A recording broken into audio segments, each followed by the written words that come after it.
Namo Narayana, Om Namo Narayana, Om Namo Narayana, Om Namo Narayana, Om Namo Narayana, Om Namo Narayana, Om Namo Narayana,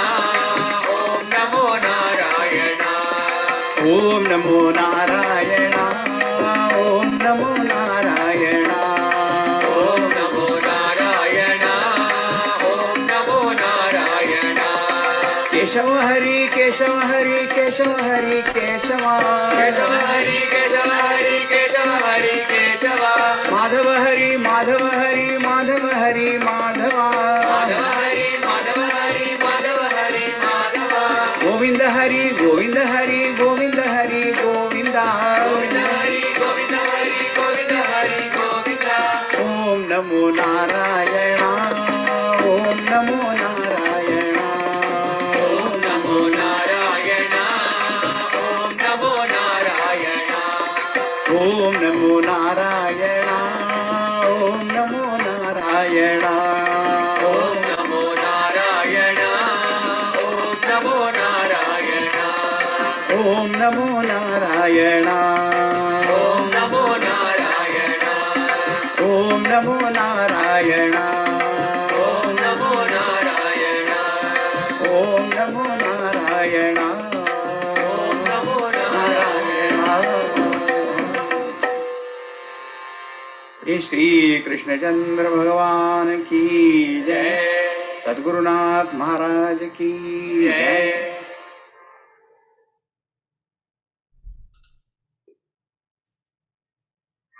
Govind Govind Govind Giridhari, Govind Govind Govind Giridhari, Govind Govind Govind Giridhari, Govind Govind Govind Giridhari, Govind Giridhari, Govardhan Giridhari, Govind Giridhari, Govardhan Giridhari, Govind Giridhari, Govardhan Giridhari, Govind Giridhari, Govardhan Giridhari, Govind Govind Govind Giridhari, Govind Govind Govind Giridhari, Govind Giridhari, Govardhan Giridhari, Govind Giridhari, Govardhan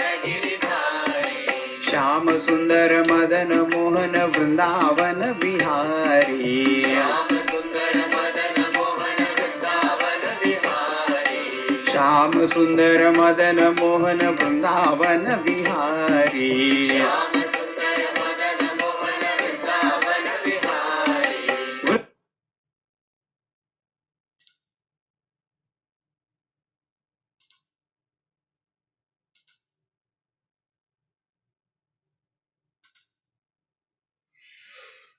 Hari Om.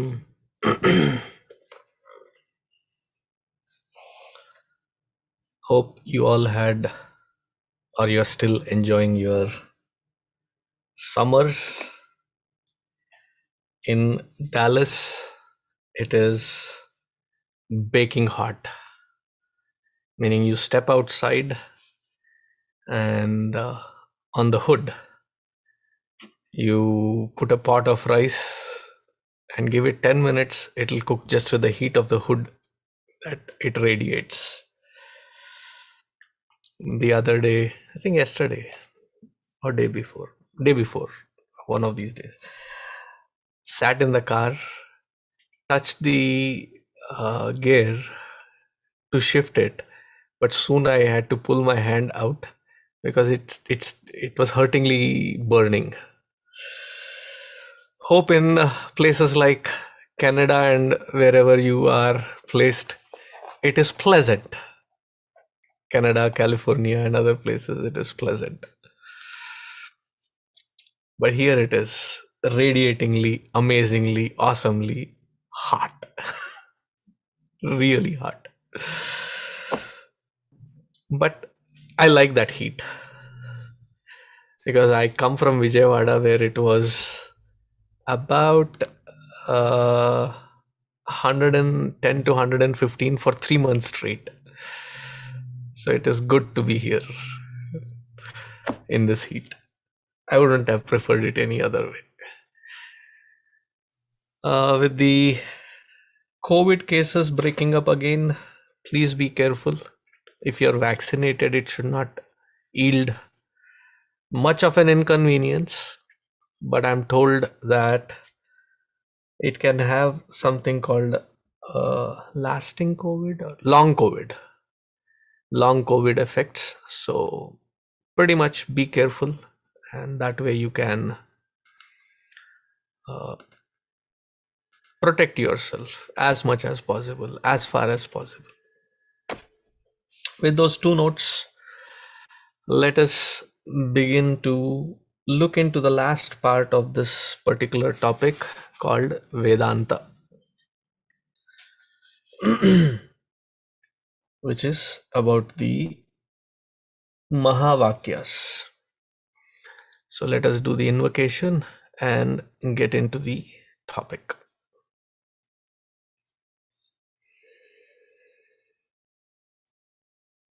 ॐ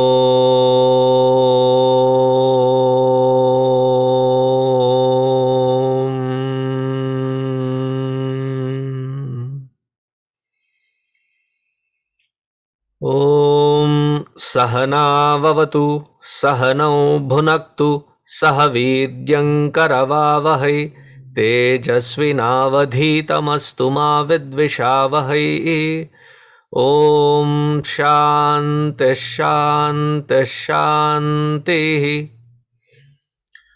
गुरुर्ब्रह्मा गुरुर्विष्णुः गुरुर्देवो महेश्वरः गुरुरेव परं ब्रह्मा तस्मै श्री गुरवे नमः. तस्मै श्री गुरवे नमः. Before I start today's topic,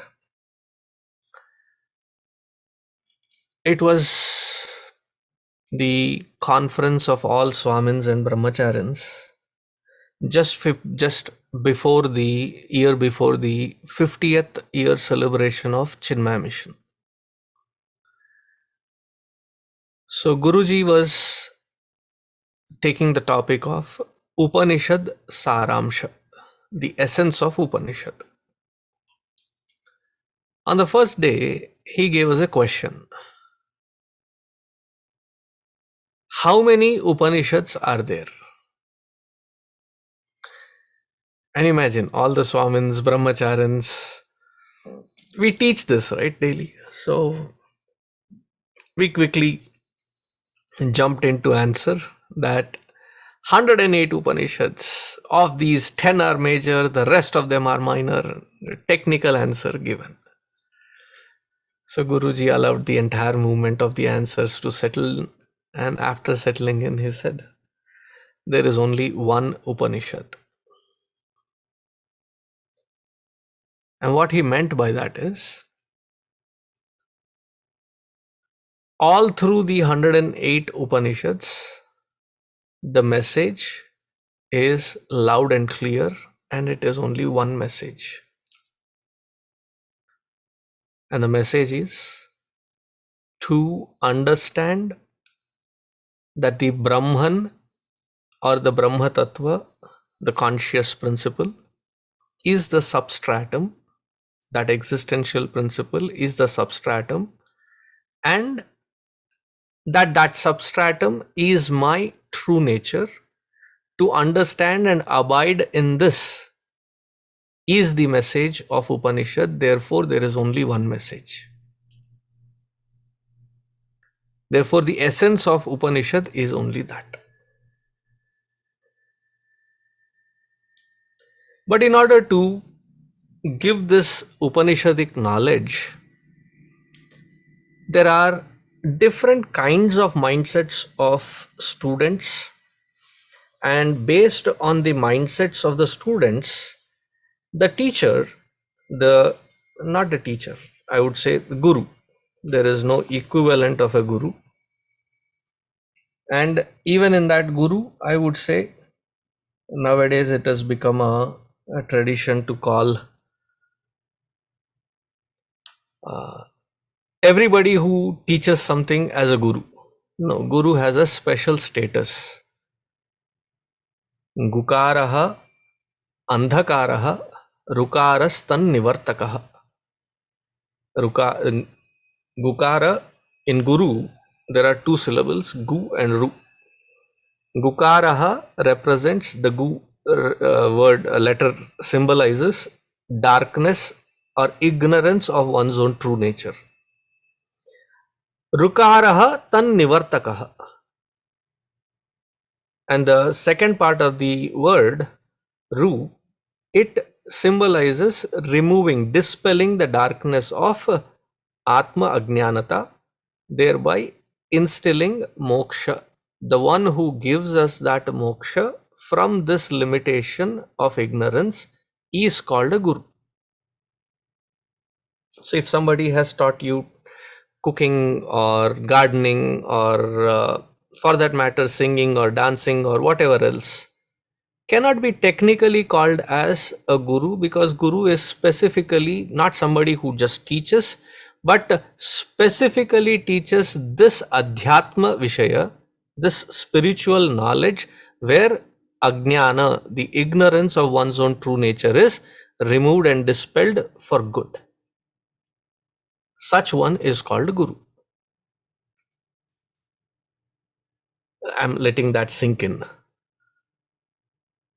Because back in India, if there is a senior in your college who teaches you how to be cool, smoke, and learn all the vices, usually they are referred, "Kyon guru, kaise ho?"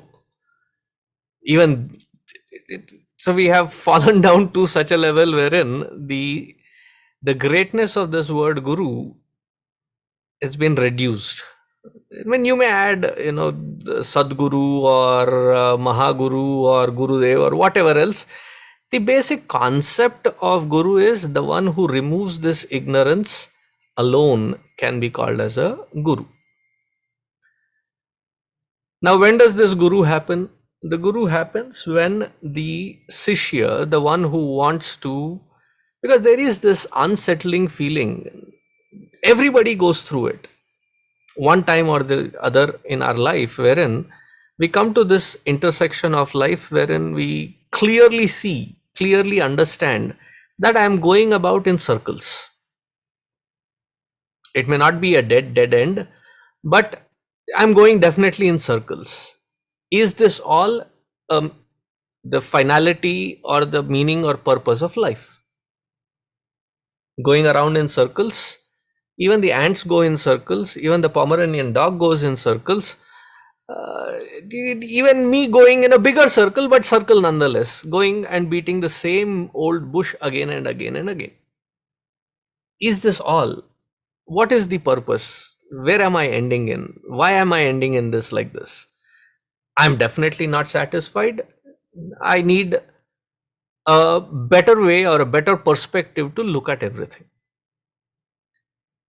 So at that point, there is only one path according to the Advaita, according to the Sanatana Dharma or the Vaidika Sampradaya, that such an individual comes to the lotus feet of Guru. How does that Guru happen? Where can I go search for one? So the Mahatmas have said, whether you take Ramcharitmanas, or you take the Upanishads, or you take Bhagavad Gita, the very, very clear message that is given is When you are intensely seeking these answers, better focus on your prayer to that altar of worship of your Ishtadevata, wherein you intensely invoke, "O Bhagavan, please provide me a guru that has to handle me." Because we know how we are.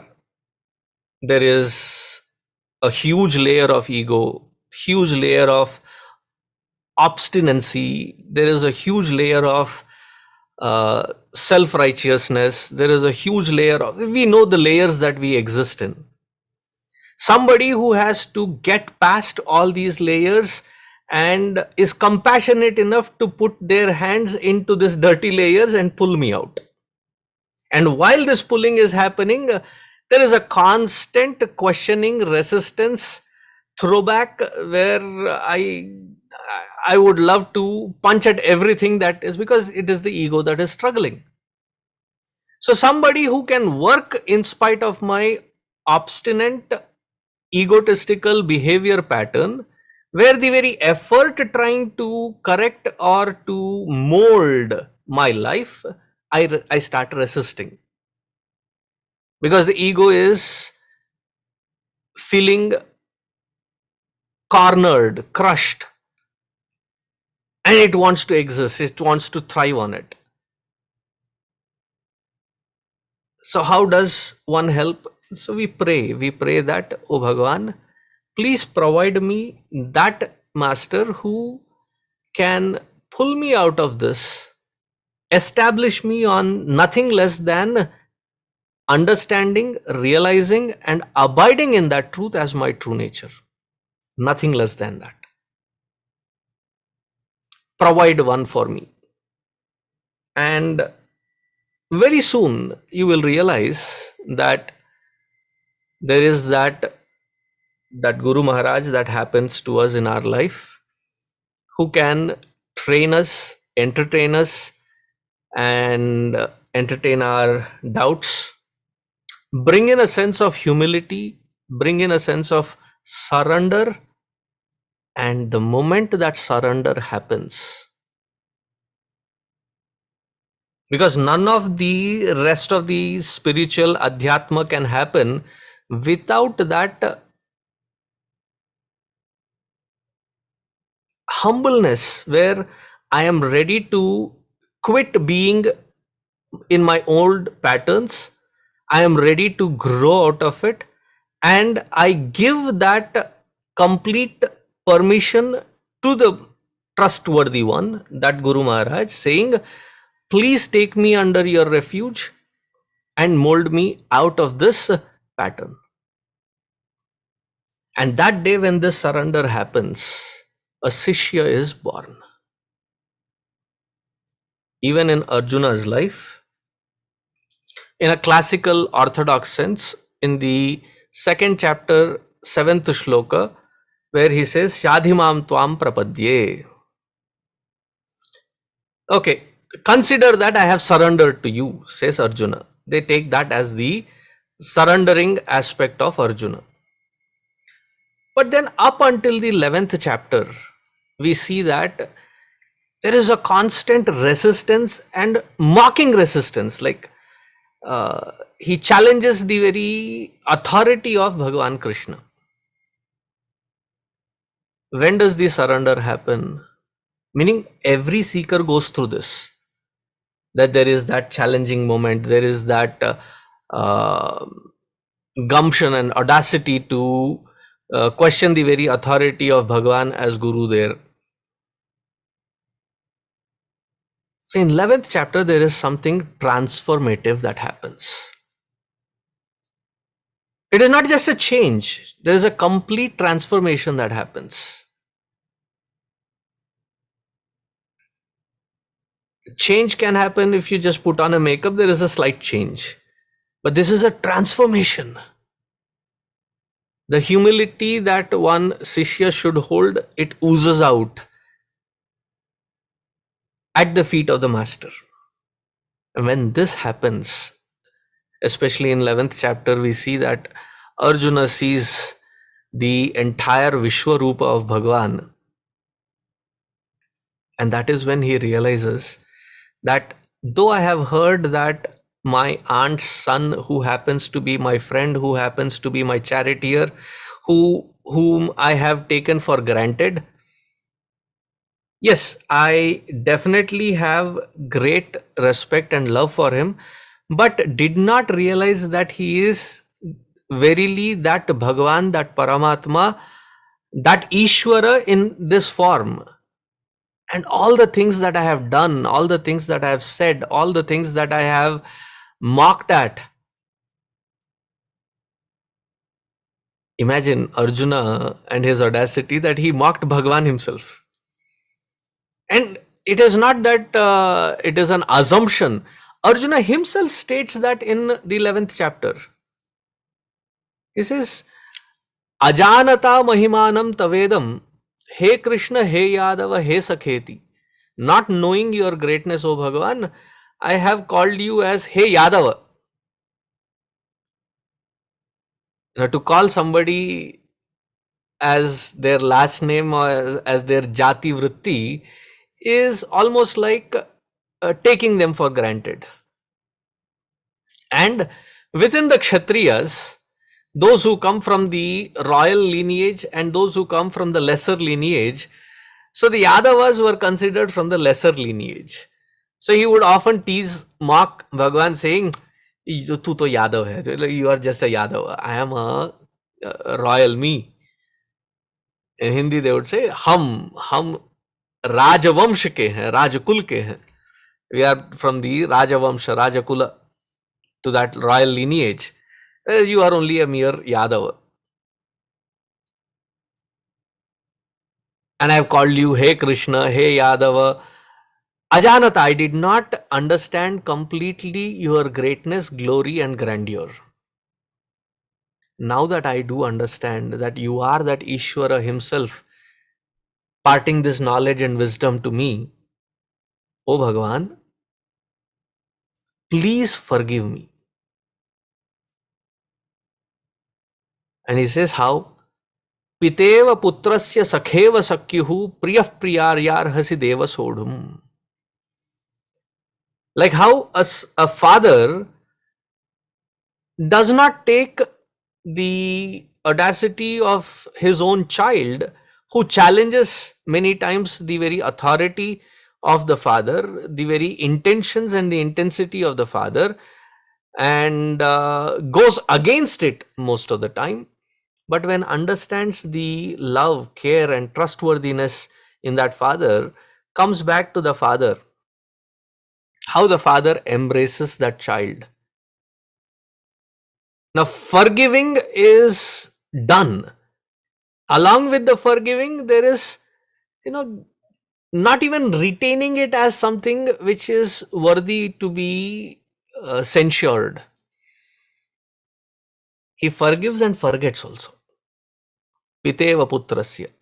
Sakheva sakyuhu. Now between true friends, there cannot be the layer of, you didn't say sorry, you didn't say thank you, you didn't say please. It is in fact a good friendship is understood as where you're allowed to take each other for granted, and it is not taken as a bad thing. In fact, it would be considered as emotionally disturbing if you did not take each other for granted. And a friend is that who not just is loyal to you, but loyal and honest. Meaning, when I am walking a wrong path, friend is not somebody who covers my wrong tracks,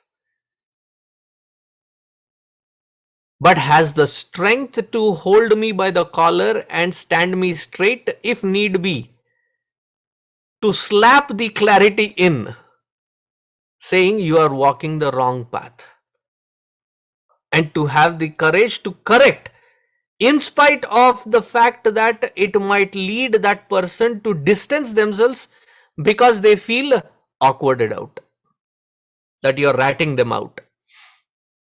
In spite of that, you try to correct them. Such is a good friend. Such a good friend that you have been. Please forgive me in that act of friendship.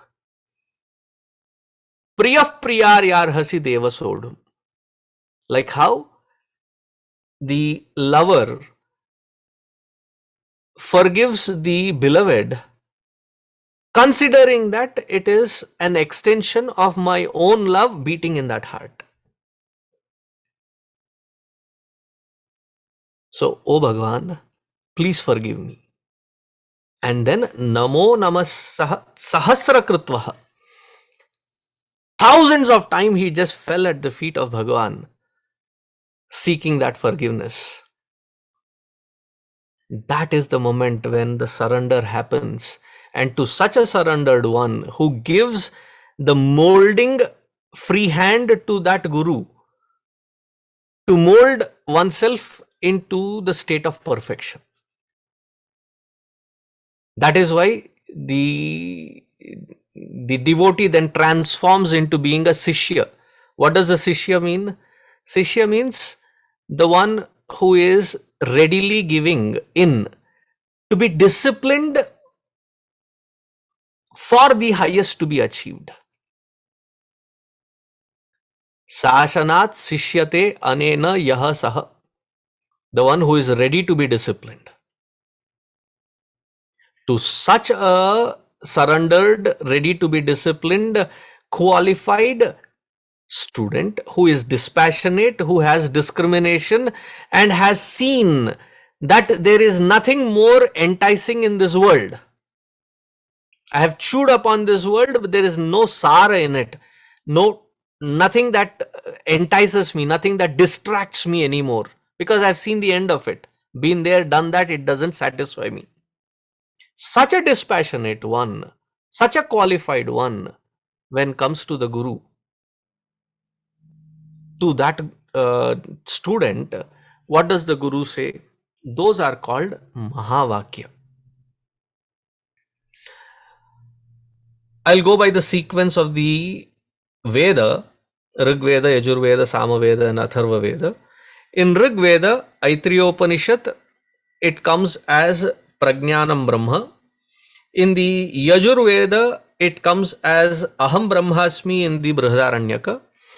In the Sama Veda, it comes as Tattvamasi in the Chandogya Upanishad. And in the Atharva Veda, in the Mandukya Upanishad, it comes in as Ayam Atma Brahma. So I've said this in a sequence of the Vedic literature, Rik, Yajus, Sama, and Atharva. Now, the sequence of this Mahavakya, where it is applied as a tool for the student to realize the highest. The first statement comes from the Chandogya Upanishad, Sama Veda, Tattvamasi. Tattvamasi is called Upadesha Vakya. And most of the study happens in this particular Mahavakya. Tat Tvam Asi. That thou art. Meaning, you are that, and that has to be understood and realized. Therefore, we say that the sadhana that is required for jnana to happen is called Shravana. Shravana, listening intensely. Listening that which is being pointed is understood as it has to be understood.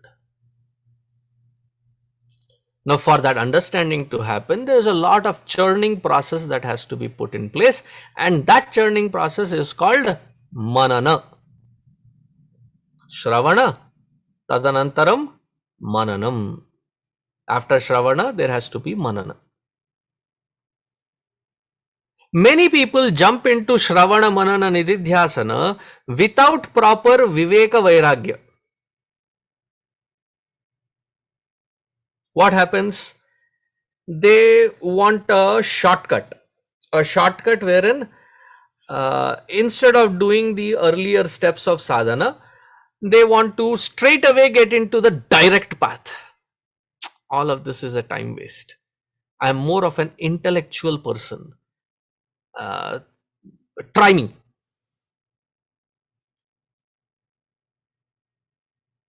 The moment it comes to try me kind of a mindset, you understand that the texture of such student is not yet there to surrender completely. Because if somebody has done enough viveka and vairagya, humility automatically happens.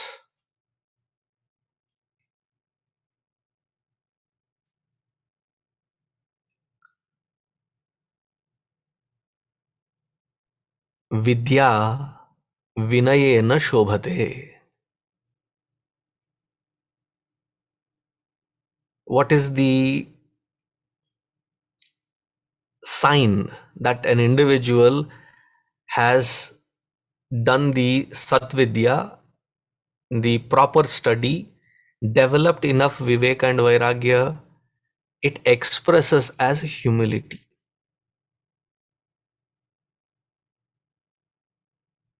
And humility is not an act. And strangely, if you, I mean, it's irony that the moment you claim yourself to be humble, you've lost it. It expresses forth in the action innocently. It is that bhava shuddhi that has to express. Now, to such a student, when the message is given tattvamasi, now this is a upadesha vakya, instructional message. Now, the instructional message, there are several serious texts written just to understand these three syllables, tat tvam asi. There are some which focuses only on tat. There are some which focus only on tvam. There are some which focus totally on asi. In fact, a traditional study of Bhagavad Gita states that the entire 18 chapters of Bhagavad Gita are divided into three parts, 6 chapters each. The first 6 chapters talk about tat. The second set of 6 chapters, 7th through the 12th, it talks about tvam, and 13th through the 18th, it talks about asi. I know it is technical jargon quite a bit, but let me put it in a simpler terms. What does tat mean? Tat means literally that. That word tat means that. What does that mean? What does that word that mean? I'm not trying to confuse you with words. I do have to repeat that word twice there. What does that word that mean in that sentence? We refer to Bhagavan always as that Bhagavan, that Ishvara. The moment you say that, there is a huge gap, a huge distance.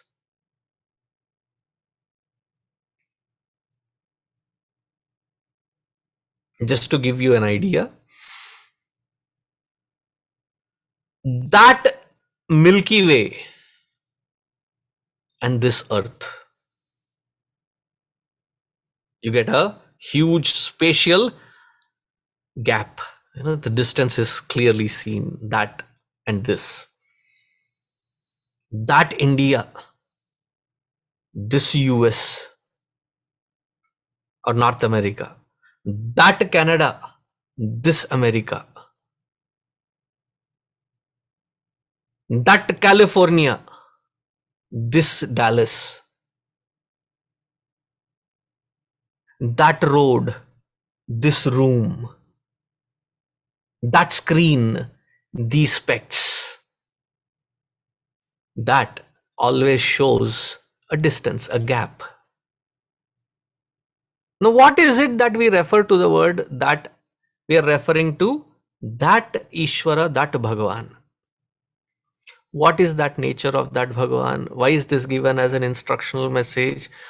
After hearing this message, a set of clarity that has to develop is that which is referred to as that Brahman, Tvam, is verily my true nature. Classic example to understand this. Karna is approached by Bhagavan Krishna just before the battle begins. Just before the Mahabharata Yuddha, Karna is approached by Bhagavan Krishna.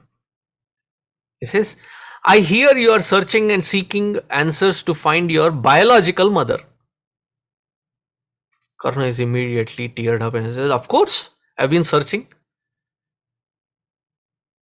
Because he knows that he is raised by the charioteer and his mother called Radhe. That's why he is called Radheya. Another name of Karna is Radheya. But he knows that they are the ones who have raised, but not the biological parents. And he is constantly searching for them. So when Krishna asks this question, he says, yes, of course, can you help me with that? He says, go talk to Kunti Devi. She might know the answer. So in appointed time, evening time, where now Karna is like one of the confidants of the person who is challenging the stake of Pandavas.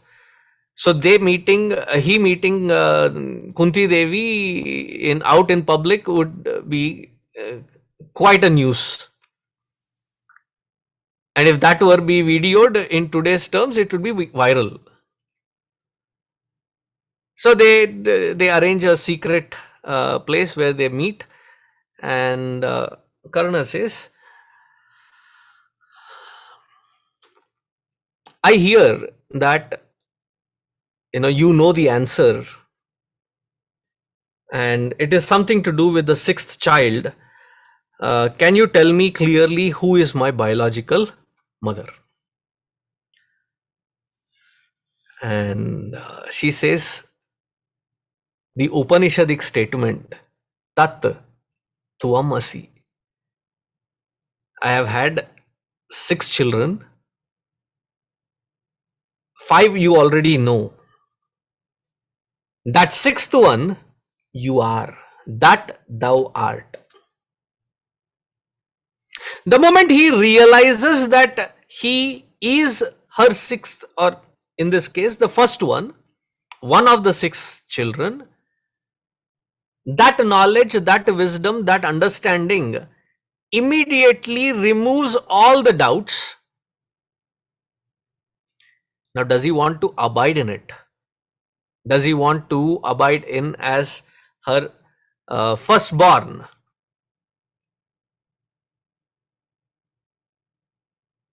He chooses not to. We know the rest of the Mahabharata.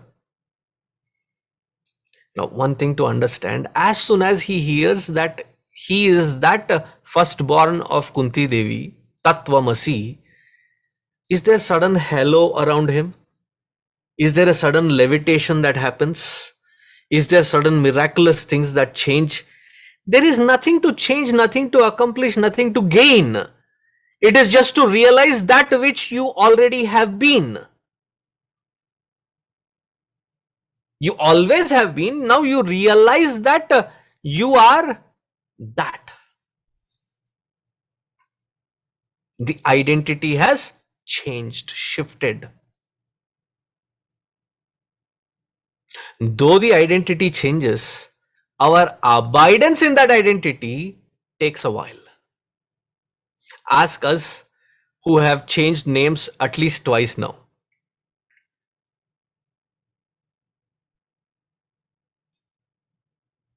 I'm sure brahmacharyans who are here right now, especially Hari Chaitanya, there are times when he is referred to or called by his old name.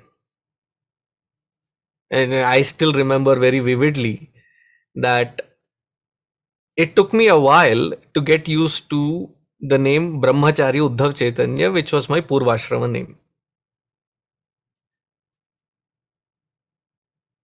It's been almost 10 years now being a Swami. Even to this day, the memory etched as Uddhav Chaitanya is so strong that sometimes when I pick a phone and call somebody and they have not picked the phone, I have to leave a message now. I have bit my tongue several times. I say, Hari Om, this is Swami.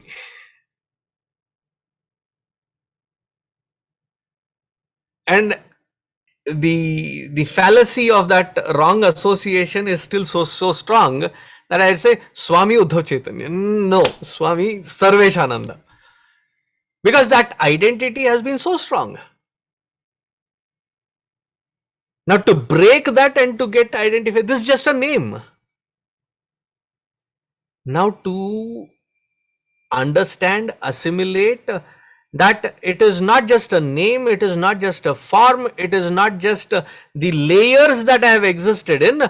All of these have been only externalities. There is that which enables all this. That is my true nature. That which has always been there. So there is this beautiful work by Bhagavan Adi Shankaracharya ji called Atma Bodha. There he refers very beautifully. He says, if you ask a child on a cloudy day to check if you can see the sun clearly, the child runs out, sees the cloudy patch and comes back and says, no, the sun is covered by the clouds. Now if you look at the mammoth size of that sun, actuality in reality, and the size of the cloud, it's uncomparable. It's like tiny dot there somewhere. But because of the close proximity to our eyes, it feels as though the cloud is covering the sun. In fact, the presence of that cloud also is understood by us only because it is being illumined by that sun alone. A gentle wind, the cloud moves away. The movement of the cloud away has not created the sun. The sun always is. The moving away of that cloud reveals that which already exists. Similarly, to understand that I am that consciousness, there is this veil of ignorance. With this knowledge of churning of this mahavakya tattvamasi, that cloud is removed. As soon as the cloud is removed, the ego which is identified with this intellect, which thinks itself as the limited body, mind and intellect, now understands very clearly that this what I have been identified with is only a reflection. If this is a reflection, there has to be a source, and that source is my true nature. This is called the realization. After realizing it, there are these, we are still within this framework of body, mind and intellect, right? So there is this heavy samskara, heavy set of habitual erroneous notions of fear, of anxiety, of wrong identity. Why? Because of that habitual error which I have lived in. Aneka janma samprapta, karma bandha. This comes in the Guru Stotra also, right? Aneka janma samprapta, karma bandha vidahine. So that vasanas that have been accrued for several janmas, millions of janmas, countless janmas, I behave in this erroneous pattern. For that erroneous pattern to be removed, that is where meditation comes into picture. Nowadays, pranayama also is called meditation. Repetition of the nama, which we call as japa, is also become meditation. Everything and anything as a process has become meditation. At least in our Sanatana Dharma, there is a clarity, and we should aim for that clarity, that not all steps can be considered as meditation. Meditation is when that veil of ignorance is removed. Now I have to abide in it. That is called meditation, or Nididhyasana in Vedantic terms. Now, once that understanding has settled in and I abide in it, what is the experience like? Tattvam asi, right? Then the comprehensiveness of the understanding is that everything that which I see, first pointer, everything that which I see is nothing but a projected reality onto the substratum. It appears real, but it is real only in the sense of it being as a projected reality. But underneath all these shapes, forms and names, that which is this very conscious principle onto which all of this has been projected on. And that substratum is my true nature. As soon as this understanding dawns, then everything that is seen, therefore the dharmic lenses, is not about equality, equity, justice, these socialistic slogans. It is all about finding the substratum which is oneness and one without a second as my true nature. Once that is understood, the impact of it is that antar bahischa tat sarvam vyapya narayana sthitaha, says the Narayana Suktam. Antaha bahihi. In fact, antaha is just a colloquial usage. There is no antar bahi. There is only one conscious existential principle. That which is my true nature alone is expanding. So with this knowledge, what happens? Towards everyone, towards everything, towards this entire cosmos, there is nothing but utter sheer devotion towards every aspect, because every aspect is nothing but that Ishvara alone.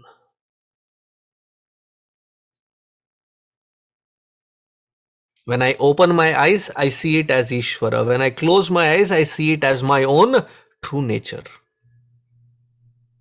This is what is the famous statement in the Mauktiko Upanishad when Bhagwan Ramchandra ji asks Hanuman ji, how do you see me? He says it in a very profound, beautiful statement. He says, Deha Drishtya, when I see you from the standpoint of this body, Tvad I am your servant. I am your loyal attendant. Jiva Drishtya, from the standpoint of the reflected consciousness, you are the whole. I am a part of you. The entire totality, I am an integral part of you. Tvad amshakaha. Amshakaha meaning I am an aspect of you. Tvad amshakaha. Atma drishtya from the highest absolute standpoint, tavaivaham iti me nishchitamatihi. You are the very essence of my existence. Verily my own existence is you. There is no difference. This understanding and abidance only expresses forth as uncorrupted love, bliss, and compassion towards everything across. Therefore, the realized one, after realizing this, their attitude towards every aspect of this creation is born, exists, and expresses only out of love and compassion. To tell you a fact, probably that is the purest form of love and compassion. Therefore, the Guru's, such a realized one's expression towards the student is far higher than what the parents can have towards the child, what the gopis had towards Bhagavan Krishna, what Hanumanji had towards Bhagavan. Higher than, greater than would be the love and compassion of such a realized one towards everyone, specifically towards those who have surrendered unto that highest altar. So to realize this, when this kind of contemplation, churning, and all the way up to the Nididhyasana or meditation happens, the teacher comes by inquiring, Beta, I had given you the message of the Upanishads, Tattvamasi. Where do you stand now?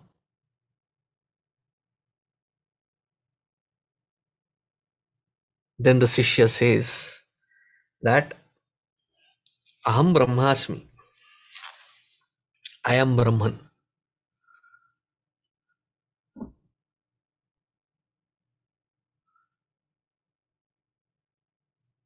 So who is this I?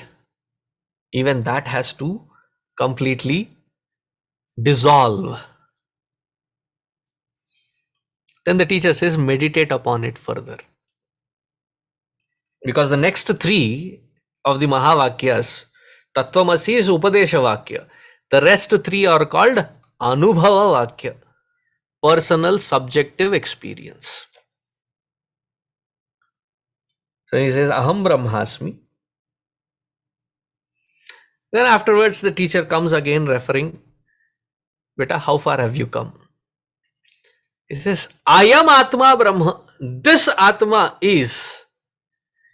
Even when you say this, there is still a distance, there is still a gap. Isn't it? When I say these glasses, it clearly shows that this is a different vastu, an object, and I am something different.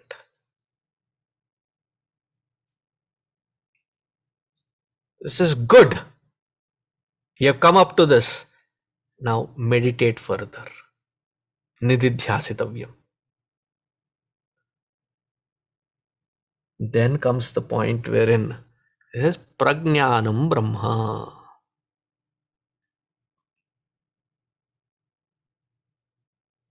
Prajnanam.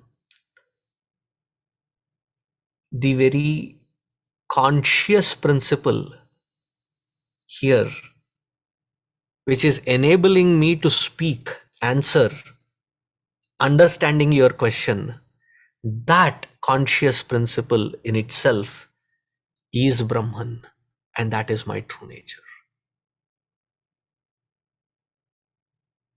After this, there is pure, undisturbed, undisturbable, if there is a word like that, undisturbable silence, which expresses, which is what is very beautifully captured by again Adi Shankaracharya ji in the Dakshinamurti Stotram, where he says, Mauna Vyakhya Prakatita Parabrahma Tattvam Yuvanam Varshishtante Vasadrishiganaihi Avratam Brahmanishthaihi.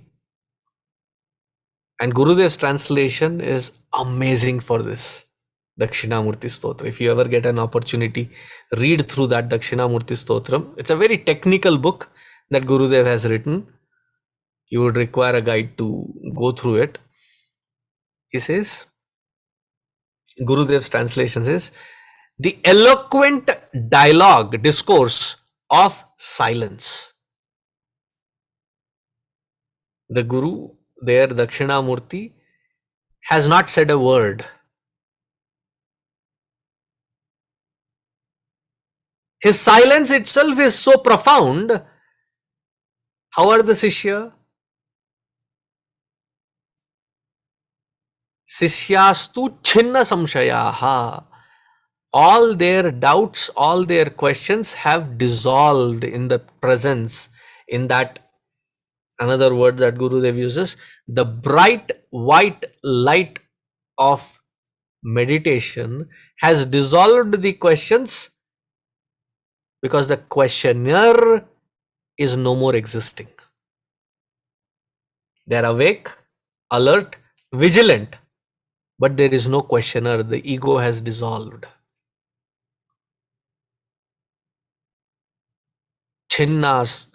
Sishyastu chinna samshayaha. Now imagine the quality of the Guru Sishya Samvada, where it is transpiring in pure, uncorruptible silence.